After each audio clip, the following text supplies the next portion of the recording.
Hey guys, today's story is about a woman who ate but had nothing for herself. So guys, grab your popcorn and chair because this story is life-changing. The woman who cooked without eating.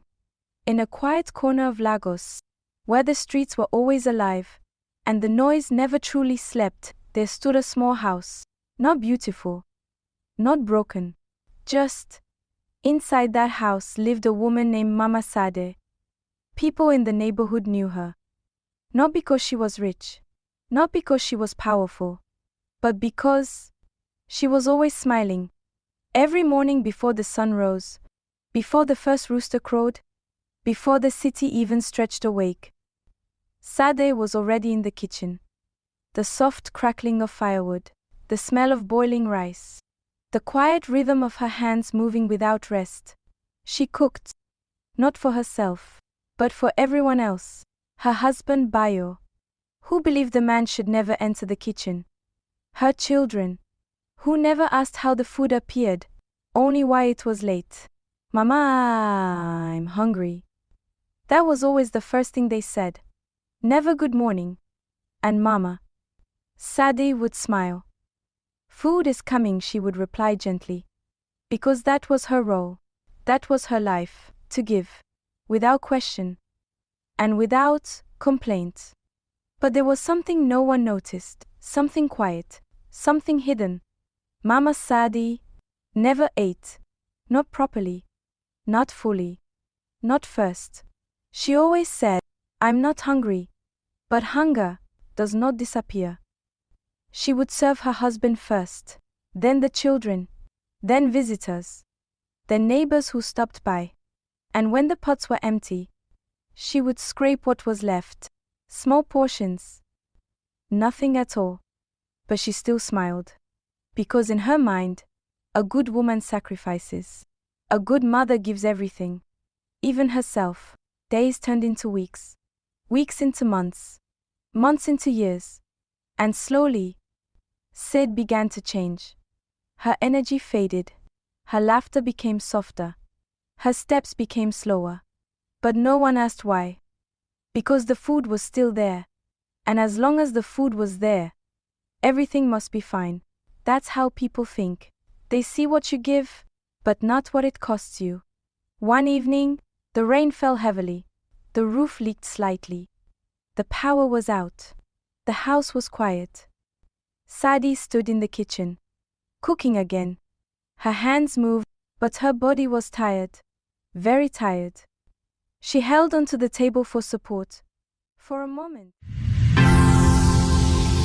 This audio was created with async.com.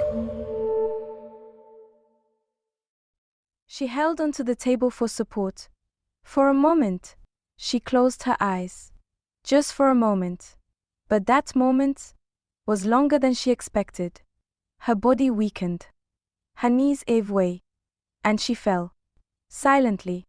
The pot continued boiling. The fire kept burning. But Mama Sade lay on the floor, unmoving. It was her youngest child who found her. Mama? No answer. Mama, wake up. Panic filled the room. For the first time, the house was loud with fear. Neighbors rushed in. Her husband stood frozen. Because for the first time, Sade was not in the kitchen. For the first time, there was no food ready. For the first time, they noticed. She was taken to the hospital.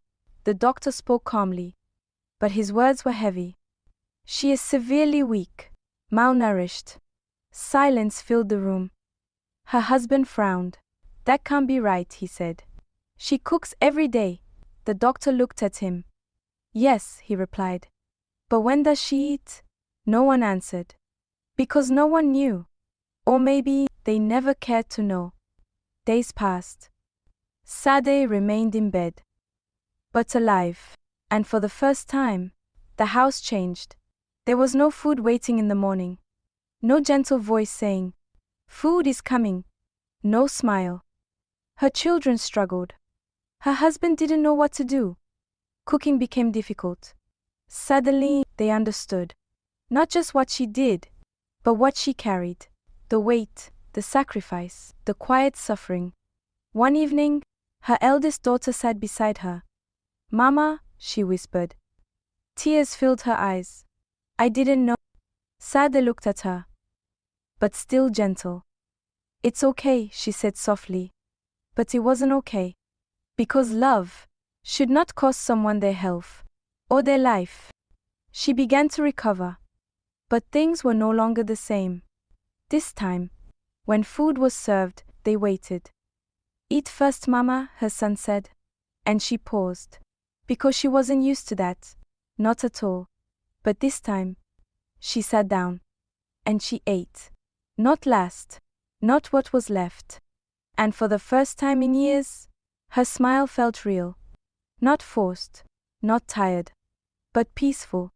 Because finally, she was seen. Moral: never take for granted the one who gives the most. Because sometimes, the strongest person in the room is also the most tired. And sometimes, the one who feeds everyone is the one starving the most. Please like, comment and subscribe for more like this. Bye.